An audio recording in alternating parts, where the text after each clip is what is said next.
Magandang araw sa inyo mga ka-farmlat at nandito ako sa bayan ng Santa Maria. So ito, iniikot ko po itong lugar po na ito para sa inyo.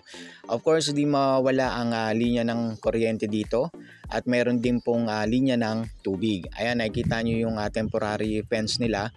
Ay yan po ang itsura. Mamaya papasukin ko po ito para makita po ninyo yung sariling sapa nito sa loob ng property mga ka-farmlat. Ayan. Eto na mga ka-farmland, nandito na po ako sa loob ng property. Ililibot ko po kayo para makita ninyo yung ganda ng lupa po na ito. Of course, bababa po ako at alam nyo na, may pagka-slope po ang lugar po na ito. Then, para naman po dun sa mga bago namin viewers, huwag nyo po sanang kalimutan din mag-subscribe at pindutin na rin ang notification bell para lagi po kayo nauuna sa tuwing mag-upload po kami ng mga bagong videos. Ayan mga ka-farmlat, yan dalawang kubo na yan, kasama po yan dito once na na-avail po ninyo ang lugar na ito. Tamang-tama ito sa camping site, bahay bakasyonan po ninyo. Yan, nakikita nyo maganda yung klase ng kubo dito.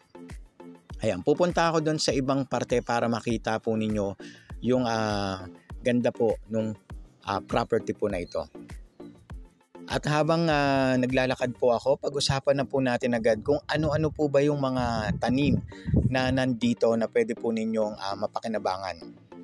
Meron pong langka, nyog, kayumito, abukado, papaya, lansones at marami pa pong iba. At meron din pong sariling balon ito, kaya madadaanan ko po dito. Ayan mga ka-farmlat, maganda yung area na ito, nakaka-relax, sariwa po yung hangin. Then from National Highway hanggang dito sa property na ito, 1 to 2 minutes lang, nandito na po kayo. Very accessible din po itong lugar na ito. 30 minutes from Tanay, Sampaloc.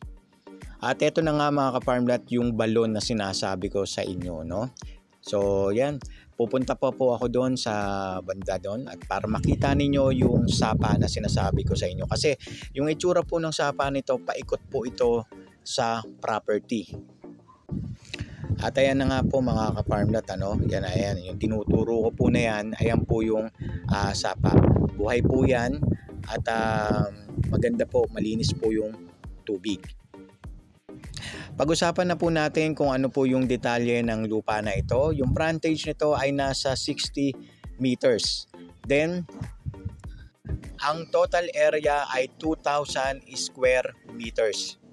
Matatagpuan po ito dito sa Santa Maria, Laguna, katulad ng sinabi ko kanina. TCT title po ito, ready to transfer sa makakabili. Of course, buhay po ang may-ari nito.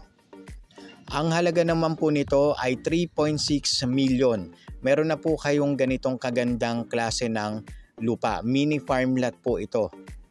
May unlimited source ng water. Meron pong sapa sa loob ng property. Marami pong fruit bearing trees. At ito po yung ibang parte ng lupa na ito. Ang ganda po dito sa ibabaw na ito. Kasi yung pagka-slope na banayad lang po. Pwede kayong magtayo dito ng inyong bahay bakasyonan. At ayan po yung tangke nila dito mga ka-farmlat.